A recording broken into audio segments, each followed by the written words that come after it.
우리 앞뒤 옆에 계신 분 인사 나누겠습니다. 반갑습니다. 잘 오셨습니다.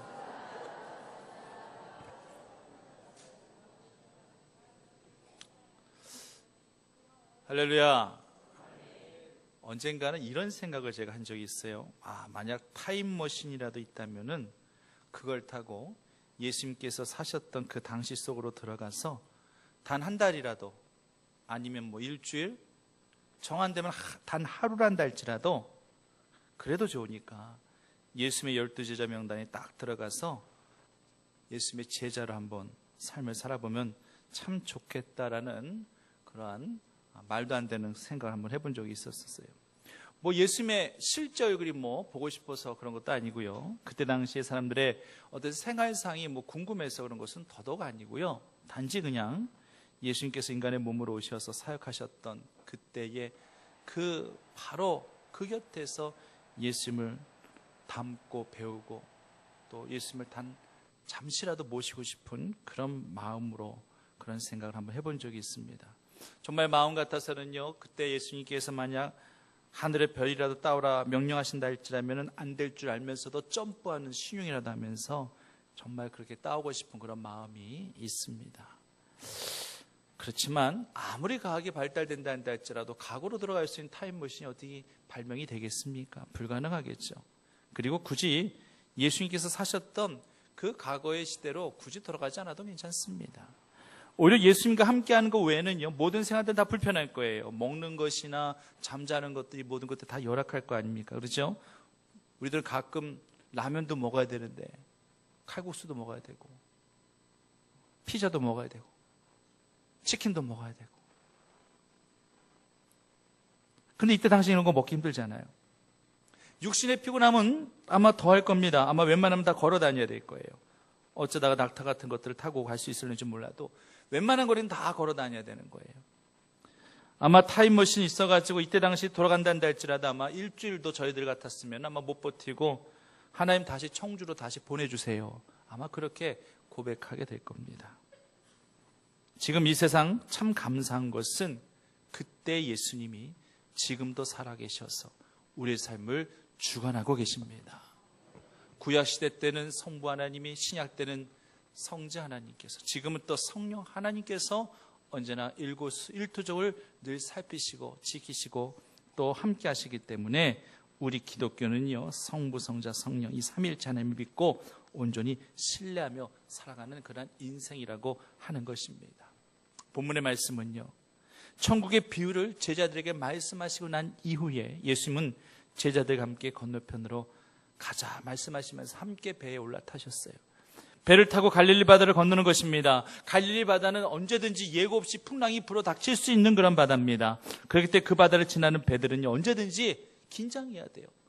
잔잔했던 이 바다가 갑자기 풍랑과 해오리를 동반한 그런 돌풍으로 돌변할 수 있기 때문에, 이 배를 다 삼켜버릴 수 있기 때문에 죽음을 의식할 수밖에 없다는 거예요. 두려워할 수밖에 없는 것입니다.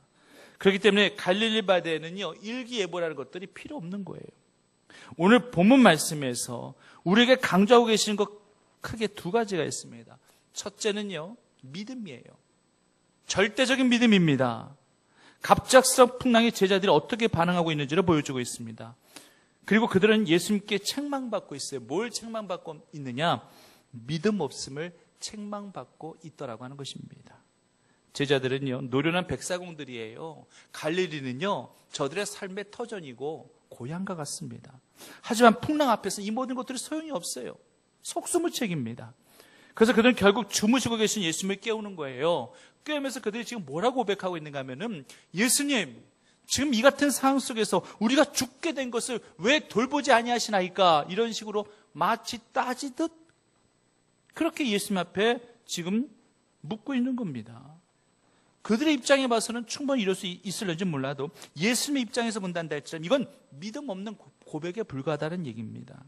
제자들의 눈에는요, 지금 풍랑이 심해져가지고 당장 배가 뒤집혀질 수도 있다라는 얘기죠. 배가 삼켜질 수도 있고. 그런데 우리가 지금 죽느냐 사느냐 그 중대한 기로에 놓여져 있음에도 불구하고 지금 예수님께서는 한가하게 태평하게 지금 잠이라도 주무실 수 있겠느냐? 그래서 지금 이 상태에서 잠을 주무시면 어떡합니까? 왜 우리가 지금 죽게 된 것을 돌아보지 아니하십니까? 지금 모든 원망과 불평, 이 모든 하살들을 지금 누구에게 돌리고 있느냐?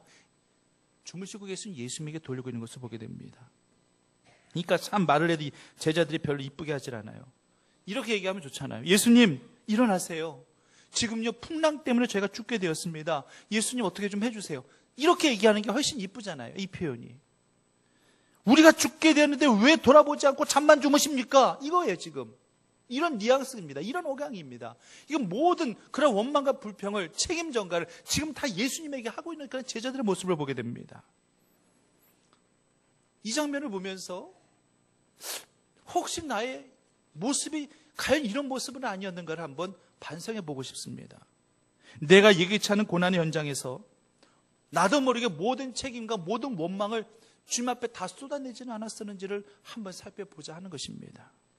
평상시에는 내가 하나님만 믿습니다. 하나님만 따르겠습니다. 하나님만 온전히 바라보며 그렇게 신앙생활 하겠습니다. 그렇게 고백하면서도 결정적인 예기치 못한 그런 고난의 삶 현장 가운데 속에서는 모든 책임을 또 원망을 하나님 앞에 쏟아내는 우리들의 그런 우준한 모습은 없는지를 한번 살펴보자는 것이에요. 하나님 때문입니다. 하나님 뭐 하셨어요? 하나님 이건 아니잖아요. 하나님 해도 참 너무하시네요. 하나님 진작 좀 내게 알려주셨어야 되는 거죠. 도대체 하나님 저한테 왜 이러시는 거죠? 이런 식의 반응들이 분명히 있었을 거예요. 하나님의 자녀들은요, 절대적인 하나님의 간신과 보호 속에 그 삶이 살피워집니다. 절대로 하나님께서는요, 그 자녀들을 버려두지 아니하세요. 만약 버림을 받는다면 그건 우리 택함 받은 자들의 생애 속에서 최고의 재앙이 될 것입니다. 그런데 지금 제자들이 느끼는 감정은요, 제가 지금 말씀드렸던 것처럼 우리가 지금 버림을 받았다라고 그렇게 제자들이 생각을 하고 있는 것 같습니다. 이걸 성경적인 용어를 빌린다 할지만 거룩한 육이다라고 이렇게 말씀을 드릴 수가 있어요. 거룩한 육이, 이 말은요, 철저하게 우리를 낮추시고 그럼을 말미암아 우리를 겸손하게 만드시사 어려운 가운데 속에서 더욱더 철저히 하나님의 손길만 붙들고 의지할 수 있도록 하시기 위해서 잠시 지켜보고 계시는 거예요. 육이라는 표현 자체만 쓰면은 내버려두다 방치한다는 의미가 있죠. 하지만 거룩한이라는 단어를 붙였어요. 거룩한 육이라는 그런 말씀을 제가 드렸어요. 이렇단다 할지 이건 절대 방치가 아닙니다. 이건 잠잠히 지켜보고 계시는 거예요. 세상과 사탄에 휩쓸려 아주 넘어지지 아니하고 언젠가 주님께로 돌아올 수 있을 그 정도의 성까지만 우리를 버려두신다는 얘기예요. 완전히 버리시는 게 아니라는 얘기입니다. 탕자의 아버지가 탕자 버렸나요? 한시라도 버린 적이 없어요. 마음으로도 생각으로 항상 탕자를 잊어본 적이 없어요. 탕자는 잊었을 거예요. 사실상 탕자 아버지가 탕자를 버린 것이 아니라 탕자가 아버지를 버렸죠. 그렇기 때문에 미리 유산 달라 해놓고서 아버지하고 집을 다 떠나버렸기 때문에 실상은 탕자가 아버지를 버린 거예요. 탕자 아버지는 탕자를 버린 적이 없습니다. 근데 모든 가산 다 탕진하고 난 다음에 아버지를 찾게 됩니다. 내가 버린 아버지를 다시 찾게 됩니다. 아버지는요, 극히 한대해 줍니다. 나는 너를 버린 적이 없었느니라.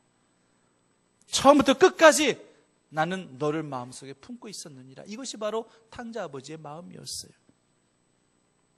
물론 탕자 아버지는요, 아들의 행적을 알지 못했죠. 보호해주고 싶어도 보호해줄 수가 없었어요.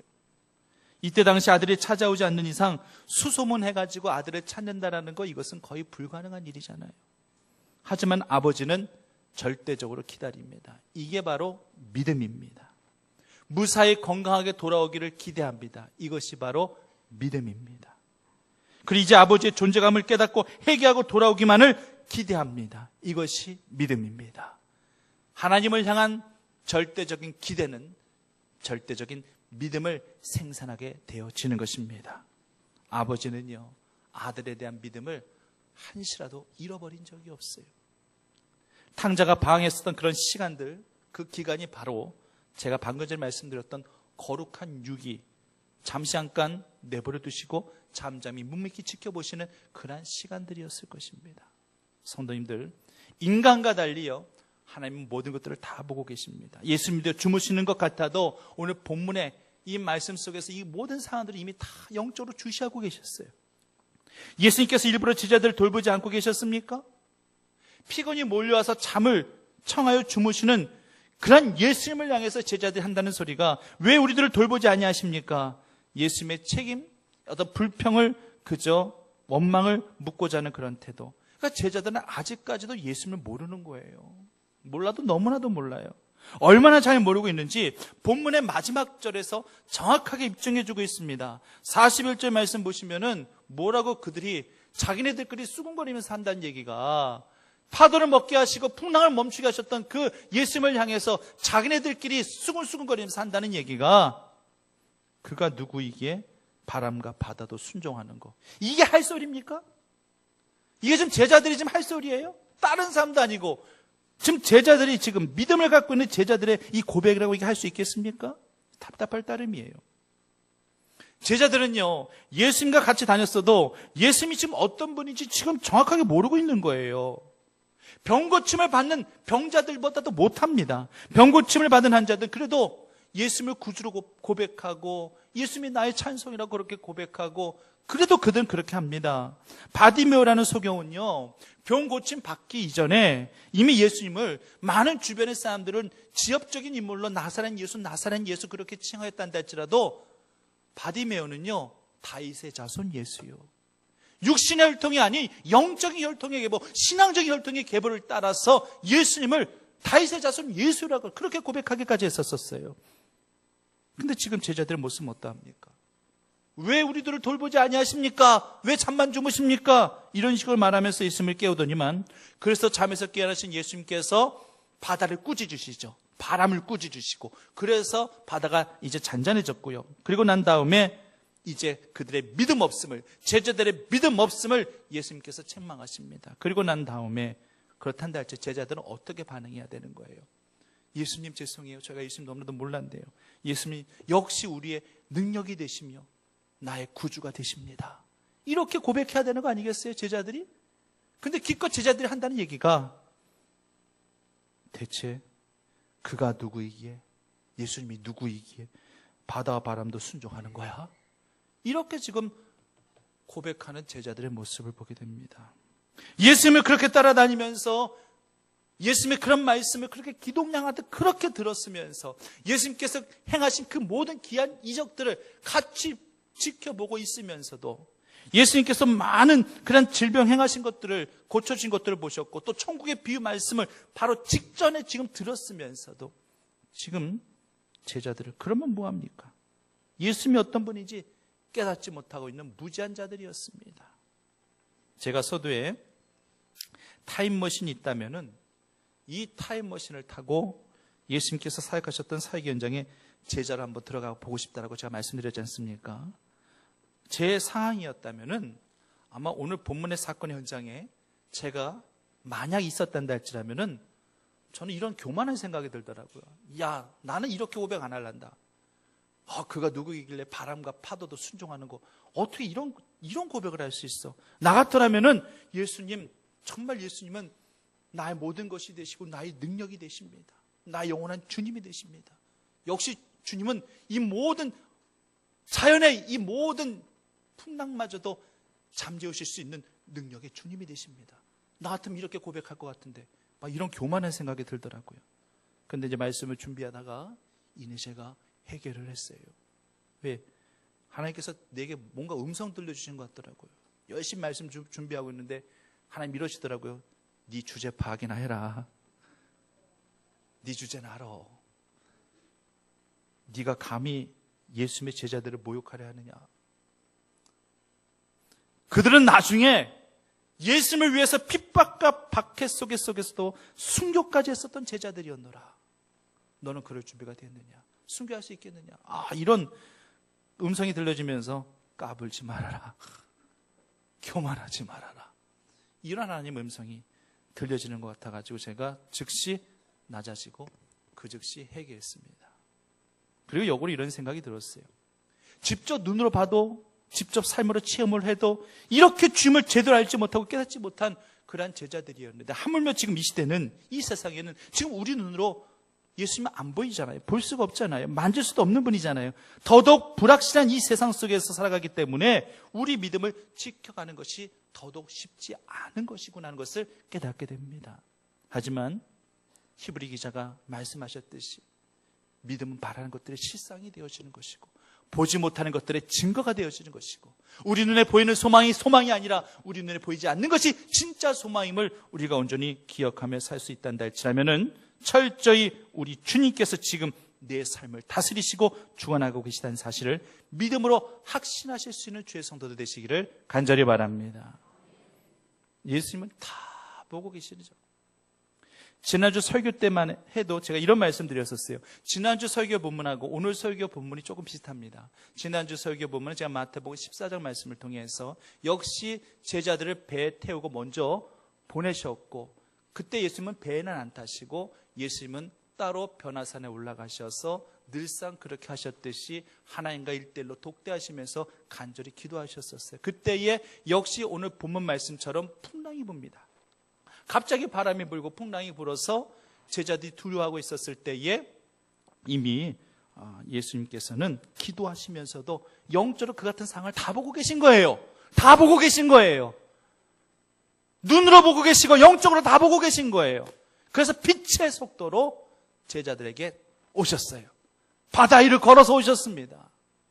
그리고 그 즉시 제자들을 재촉해서 배에서 태우시더니만 또 그 즉시 또 물에 빠진 베드로를 또 그 즉시 손잡아 주시고 지체치 아니하시고 즉각적으로 반응해 주시고 즉시 해결해 주시는 그런 주님의 모습을 우리가 볼 수 있었습니다. 이렇게 그 즉시 손잡아 주시고 그 즉시 문제 해결을 해 주실 수 있는 예수님이시기도 하시지만 어떨 때에는요, 우리의 믿음과 신앙을 시험해 보기 위해서, 우리 영적 성숙을 위해서 우리를 좀 더 지켜보고 계실 때도 분명히 계시다는 거예요. 오늘 본문의 말씀이 그런 케이스예요. 예수님이 이번에 배에 같이 타셨어요. 제자들 같이 타셨어요. 그리고 그 배에서 주무시는 거예요.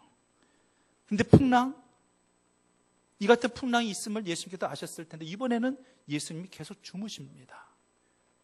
제자들이 흔들어 깨우기 전에 이미 예수님께서는 이미 일어나실 수도 있는 분이고 풍랑이 일자마자 그냥 다시 말씀하셔서 꾸짖으셔서 바람과 풍랑과 파도를 다 잠재우실 수 있는 그런 예수님이셨지만 그냥 주무셨어요. 예수님에게는 이 풍랑이 더 이상 문제가 아니기 때문에 그렇습니다. 인간에게는 문제이지만 예수님에게는 문제가 아니에요. 결국 어떤 등식이 성립이 되어지느냐, 나에게 문제가 되는 것을 내가 해결하려 한다 할지라면 더 큰 문제가 되지만 나에게 문제가 되는 것을 예수님께 가져가면 그건 더 이상 문제가 아닙니다. 이건 신앙의 공식이에요. 이건 신앙의 등식이에요. 수학도 그렇잖아요. S라는 값에 Y라는 값에 어떤 값을 딱 주어져야지만 네 거로 딱 정답이 나오는 것과 마찬가지로 역시 삶의 공식과도 같고 신앙의 공식과도 같습니다. 내 문제를 주님 앞에 내어드리면 플러스 주님의 은혜가 있단다 할지라면 정답은 문제 해결하는 이 정답, 이 공식, 이 등식이 분명히 성립이 되어지는 거예요. 근데 문제는 무엇이냐? 내 문제를 주님 앞에 내어드리기까지가 힘들어요. 내 문제를 주님 앞에 내어드릴 때에 내가 포기해야 될 것들이 너무 많거든요. 내 상식, 내 생각, 내 관점, 내 지식, 내 경험, 내 소신, 내 주관, 이 모든 것들 다 포기해야만 주님 앞에 내 문제를 내어드릴 수 있는 거거든요. 이런 거 하나도 포기하지 않고 내 문제를 하나님 앞에 맡겼다? 이건 틀린 말이에요. 이건 모순이에요. 너는 마음으로 여호와를 의뢰하고 내 명철을 의지하지 말고 범사의 그를 인정하고 모든 것들 주님 앞에 맡기면 여호와 하나님께서 내 길을 지도하여 주실 것이니라. 내 생각과 내 관점과 내 주관과 내 의지와 내 상식마저도 내 경험마저도 다 온전히 내어드리고 주님 앞에 온전히 내어 맡겨드리고 그리고 부득불 이제 내가 감당해야 될 부분들을 내가 최선을 다해서 감당하면 되는 거예요. 가령 제가 지금 노를 저어가지고 배를 타고 지금 갈릴리 바다를 지금 가고 있다 이거예요. 노를 열심히 짓고 있습니다. 근데 그냥 풍랑을 만났어요. 배가 막 기울뚱거립니다. 중심을 못 잡고 있습니다. 이제 바람은 더 세차지죠. 막 파도도 높이 일죠. 이제 죽을 것만 같아요. 그러면 제가 할 수 있는 일이 뭐겠어요? 기도밖에 없겠죠? 당연히 하나님 앞에 간절히 기도해야 되는 것이죠. 하나님, 이 불쌍한 종을 좀 긍휼히 여겨주셔서 살려달라고. 살려주시면 내가 정말 더 큰 그러한 사명자의 삶으로 살아가겠노라고. 그렇게 또 다짐도 하면서 서운도 하면서 결단도 하면서 하나님 앞에 간절히 기도하겠죠. 그리고 나서 또 내가 할 수 있는 최선의 것은 무엇이냐? 내가 잡고 있는 이 노를 절대 놔서는 안 되고 계속 노를 져야 된다는 얘기예요. 더 이상 바람 때문에, 더 이상 풍랑 때문에 노를 저 앞을 향해 나간다는 것이 정말로 의미 없을 때까지, 미련하게 보일 때까지, 힘겹지만 괴롭지만 그래도 내가 나아갈 방향을 향해서 노를 쳐 가야 된다는 거예요. 그걸 절대 중단해서는 안 된다는 것입니다. 마가복음 6장 말씀에서도 풍랑 속에 힘겨워하는 제자들의 모습을 예수님께서 보시고 무리를 걸어오셨을 때 예수님께서 뭘 보셨다라고 말씀하시는데, 마가복음 6장 48절 말씀 보면은 이런 말씀이 있습니다. 바람이 거스름으로 제자들의 괴로이 노 젓는 모습을 보시고, 뭘 보셨다고요? 제자들의 괴로이 노 젓는 모습을 보시고, 그때 풍랑과 바람이 세차게 불어닥치는 그 상황 속에서 노를 젓는 것이 기뻤겠어요? 즐거웠겠어요? 당연히 괴롭죠. 괴로운 일이죠. 그 모습을 보시고 예수님께서 긍휼한 마음이 드시는 거예요. 그래도 끝까지 노 젓는 그 모습을 보시고 예수님께서 바다를 잔잔케 하시고 그들을 구원해 주신 거예요. 제자들은 최선을 다하고 있어요. 할 수 있는 데까지 자신의 일을 최선을 다해서 감당하고 있는 거예요. 그 역경의 밤을 헤쳐갈 때에 두려웠지만 계속해서 노를 져간 거예요. 예수님은요, 지금도 우리들의 괴로이 노 젓는 모습을 지금도 보고 계십니다. 그렇다고 그거 우리가 포기할 수 있는 건가요? 피곤하고 지친 모습, 그대로 괴로이 노 젓는 모습이 하나님의 눈에 보여진다 한다 할지라도 우리는 절대 그 하나님의 눈길과 하나님의 손길을 절대 우리는 외면해서도 안 될 것이며, 그저 우리는 하나님의 뜻 가운데 우리를 맡기며 내가 감당해야 할 일에 최선으로 노를 져가며 감당하면 되는 거예요. 그러면 하나님께서 주님의 방법으로 우리를 온전케 하시고 회복하게 하시고 구원하게 하실 줄 믿습니다. 사랑하는 성도님들, 이 험한 세상 풍랑 가운데 이 요동치는 세상이라 할지라도 우리가 감당해야 할 믿음의 노 젓는 것을 중단하지 마시고 끝까지 믿음의 노를 저 안전한 포로 인도함 받는 그날까지 최선을 다해 믿음의 경주를 다해 나가시는 주의 성도들이 다 되시기를 간절히 소망합니다. 그 다음 두 번째로 우리가 본문에서 깨달아야 될 것은 바로 평안이에요. 평안함입니다. 물론 믿음과 평안은요 세트로 갑니다. 함께 가는 거예요. 하지만 조금의 차이는 있습니다. 일단 믿음이 있으면은 평안은 자연스럽게 따라옵니다. 어떤 사람에 대한 믿음이 있다든지 어떤 사건이나 상황에서 분명히 우리 하나님께서 해결해 주실 줄을 믿는 믿음이 있다면은 자연스럽게 찾아오는 것은 마음의 평안함이에요. 하지만 반대로 내 마음이 평안하다고 해서 믿음이 저절로 찾아오는 것은 절대 아닙니다. 주님이 주시는 평안이 아니면 절대 믿음이 따라오질 않아요. 믿지 않는 불신자들도 이런 얘기 많이 하죠. 마음을 비웠어요. 마음을 비우니까 마음이 아주 편하고 좋아요. 이런 표현들 많이 합니다. 마음을 비웠다는 것은 욕심을 버렸다는 의미일 수도 있을 것입니다. 그랬더니만 마음의 평안이 찾아왔다고 그렇게 고백할 수도 있을 것입니다. 그렇다고 해서 믿음이 생깁니까? 아니에요. 사람에 대한 기대감을 저버렸을 때에 평안함이 찾아왔다라고 그렇게 이야기하신 분들도 계세요. 사람에 대한 기대를 저버렸다는 것은 결국 그 사람에 대해서 불신하게 되었다는 얘기인데, 그럼 그게 어떻게 믿음이 되겠습니까? 설령 그렇게 해서 평안함이 찾아왔었을는지 몰라도 절대 그건 믿음이 아니에요. 믿음이 따라오지가 않는 거예요. 오히려 더 불신이 되는 거죠. 그러므로 평안이 믿음이 되기 위해서는 주님께서 주시는 위로와 평안을 우리는 누릴 수 있어야만 할 것입니다. 요한복음 14장 27절에도 말씀하고 계시듯이 평안을 너에게 끼치노니 이 평안은 세상이 주는 것과 같지 아니하니 너는 마음에 근심도 말고 두려워하지도 말라.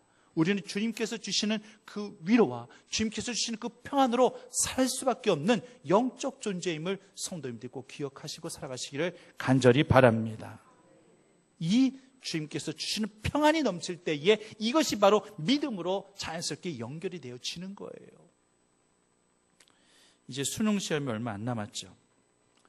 저도 이제 학창 시절을 한번 떠올려봤습니다. 저도 이제 시험을 보게 되면은 꼭 시험 볼 때마다 잠을 자는 아이들이 있어요. 예. 근데 잠을 자더라도 두 유형이 있습니다. 시험지를 받자마자 열심히 찍어요. 찍는 게 뭔지 아세요? 예. 1번, 2번, 3번 이런 식으로. 열심히 찍고 5분 안 돼가지고 탁 덮어버리고 잠자는 아이가 있어요. 그리고 또 어떤 아이가 있냐면은 시험지를 열심히 풀고 다 풀고 나서 충분히 검토까지 다 한 다음에 남은 시간이 5분이 됐든 10분이 됐든지 간에 종이 울리는 그 시간까지 또 고난 잠을 자는 그런 아이들이 있어요. 자, 시험지를 받자마자 얼마 안 돼 잠을 자는 아이는 시험을 어떻게 한 거예요? 포기한 겁니다. 그 시간에 절대 다 풀 수가 없어요. 시험지를 열심히 풀고 검토까지 하고 남은 시간에 잠자는 그런 아이는 열심히 시험 공부한 아이입니다. 둘 다 잠자는 것 보면은요, 다들 평안해 보여요. 한 사람은 분명히 시험을 포기한 아이고, 한 사람은 정말 시험을 잘 준비한 아이인데, 둘 다 자는 모습 보면은 다 평안해 보이더라고요. 그래서 제가 시험지 받자마자 잠든 아이한테 한번 시험 다 끝나고 한번 물어본 적이 있어요. 야, 너 어떻게, 시험 시간에 그거 그렇게 다 찍고 잠이 오냐? 잠이 와? 그랬더니만 그런 건 전혀 상관없대요. 나는 어차피 나는 공부로 대학 가고 난 공부로 출세할 애가 아니기 때문에 나는 다른 길로 나는 내 인생 찾아갈 거니까 나는 공부하고는 상관없다고. 시험하고 상관없으니까 잠만 잘 오더라 이러더라고요. 이런 스타일의 사람이 성경에 나옵니다. 누군지 아세요? 요나입니다. 요나도 배에서 잠을 잤어요. 그리고 이때도 역시 이 배에 풍랑이 닥쳤습니다. 근데 요나는 맘 편히 잘 자요. 우리 같았으면은 하나님께서 니느웨라 가라는 그 사명 거절했거든요. 불순종했거든요. 그러면은 하나님 앞에 불순종했다는 그 생각 때문에 잠이 잘 올까요? 자다 깨다 하지 않을까요? 이러면 안 되는데. 내 하나님께서 가라는데 내가 반대 방향 딴 방향으로 가고 있어. 이거 불안한데. 이런 불안한 마음, 초조한 마음 안 될까요? 어떻게 잠이 와요, 잠이? 지금요, 풍랑이 지금 막 비바람이 몰아치는 풍랑이라면은 배도 이리 떠밀리고 저리 떠밀리고 했었을 텐데, 바람 소리도 엄청나게 긴장했었을 텐데, 그럼에도 불구하고 선원이 와서 깨워야지만 일어났어요. 얼마나 고난잠을 잤으면은. 하나님의 명령을 저버렸다는 죄의식도 없고 염려도 없는 겁니다. 이 같은 평안을 진정한 평안이라고 과연 말할 수 있는 것이겠습니까? 반대로 지금 예수님은요, 역시 예수님도 지금 배에서 잠을 주무시고 계셔요. 아주 고난 잠을 주무십니다. 이곳에서도 풍랑이 불어닥쳤어요. 이 모습은요, 이 같은 예수님의 모습은 학교 시험을 위해서 열심히 공부한 학생이 시험지에 써야 할 답을 다 써놓고서 이제 남은 시간 잠을 청하는 그러한 모습과 흡사합니다. 예수님은 분주하게 사명에 붙들려 사셨습니다. 쉬지 않고 회당에서 말씀을, 율법을 가르치시고 또 이곳저곳을 다니시면서 천국 복음을 선포하셨고, 그거 찾아오는 그러한 모든 환자들을 다 일일이 대화까지 나누시면서 다 살펴주시면서 그렇게 다 고쳐주시면서 얼마나 분주하셨겠어요. 얼마나 바쁘셨겠어요. 그 모든 사명들 감당하시고 나서 그렇게 피곤하면 잠을 주무시는 거예요. 요나의 잠과요, 바로 이 예수님의 잠은 질적인 차이가 있습니다. 무엇보다도 가장 큰 차이는 요나는요, 풍랑을 꾸짖고 다스릴 권세가 없었지만 예수님에게는 그 같은 권세가 있으셨다는 것입니다. 예수님의 제자들조차도 몰랐던 권세. 본문에서 제자들은요, 바람을 꾸짖어 잔잔케 하신 예수님 보고 놀랐어요. 그런데 사실 이들이 진짜 놀라야 될 것은 따로 있습니다. 그게 뭐냐? 이러한 풍랑 속에서도 고요히 주무시는 그러한 예수님의 모습을 보고, 아, 저게 정말 평안함이라고 하는 것이구나. 정말 이것이 바로 믿음이라고 하는 것이구나. 사실 이거 보고 놀랐었어야 되는 거예요. 진정한 기적이라고 하는 것이 풍랑을 잔잔케 하신 그런 이 사건에만 주목하여서 이것이 진정한 기적이다 이렇게 얘기할 것이 아니라, 이 풍랑 속에서도 예수님이 주무시고 계셨다라는 거, 그러므로 이 모든 이 풍랑의 이 소용돌이 속에서 이 풍랑과 소용돌이가 끝쳐지기를 기도하기보다는 이 풍랑과 이 소용돌이 이 가운데 속에서도, 이 역경 가운데 속에서도 내 마음에 영적 평안을 주셔서 이 평안함으로, 이 믿음으로 이 모든 소용돌이를 극복할 수 있게 해달라는 기도를 올려드리는 것이, 이것이 장성한 믿음의 분량을 가진 자의 기도임을 기억하셔야 할 것입니다. 우린 당장에 이 고난 멈춰주십시오, 이 역경 멈춰주십시오, 반전을 주십시오, 우린 이렇게 기도하겠지만 그 기도가 잘못됐다는 건 아니에요. 그러나 그런 기도를 올려드리기 이전에 이 같은 상황과 환경과 역경 속에서도 내가 극복하고 이겨낼 수 있는 믿음과 주님께서 주시는 영적인 평안함이 내 안에 충만하여서 이 모든 것들을 극복하고 이겨낼 수 있게 해달라는 기도를 올려드리는 것이, 이것이 진정 믿음 있는 자의 기도임을 기억하셔야 된다라고 하는 것입니다. 사랑하는 성도님들, 이제 말씀을 정리합니다. 예수님을 내 안에 모시고 살아가는 인생, 그 인생에 역경이 있고 고난이 있어도 그 인생에는 믿음이 커가는 은혜가 분명히 있습니다. 믿음은 들음에서 나는 것이라 말씀하셨단다 할지라면은, 장성한 믿음은 역경과 고난을 감당해 가면서 만들어져 가는 것임을 기억하셔야 할 것입니다. 혹시나 우리들도 예수님을 바로 옆에 모셔두고서도, 예수님을 내 안에 모셔두고서도 인생의 풍랑 앞에서 그저 두려움으로만 가득 차 있지는 않은지를 한번 살펴보셔야 될 것입니다. 모든 책임을, 모든 결과에 대한 책임을 그저 예수님을 향하여 원망과 불평을 누르러오며 책임을 전가하고자 했었던 그런 제자들의 모습처럼 혹시 내가 그 모습은 아닌가 한번 점검해 보아야 될 것입니다. 역경과 풍랑의 바람이 불 때, 그때가 바로 우리의 신앙을 점검하고 연단하는 그런 시기이자 우리의 믿음을 굳건히 할 수 있는 은혜의 기회가 되어짐을 성도님들이 꼭 기억하시고, 언제나 주님으로 말미암아 평안함을 회복하시고 삶 가운데 승리만이 넘쳐나시는 그러한 우리 충북교회 온 성도들의 교우들이 다 되시기만을 간절히 축원합니다. 사역사신 아버지 하나님, 오늘 이 말씀 가운데 속에서, 이 풍랑 가운데 속에서 믿음으로 인정받고 칭찬받는, 평안함으로 주의 은혜를 주님 앞에 고백하는 그런 주의 종들이 다 되어줄 수 있도록 인도하여 주시옵소서. 예수님의 이름으로 기도드립니다.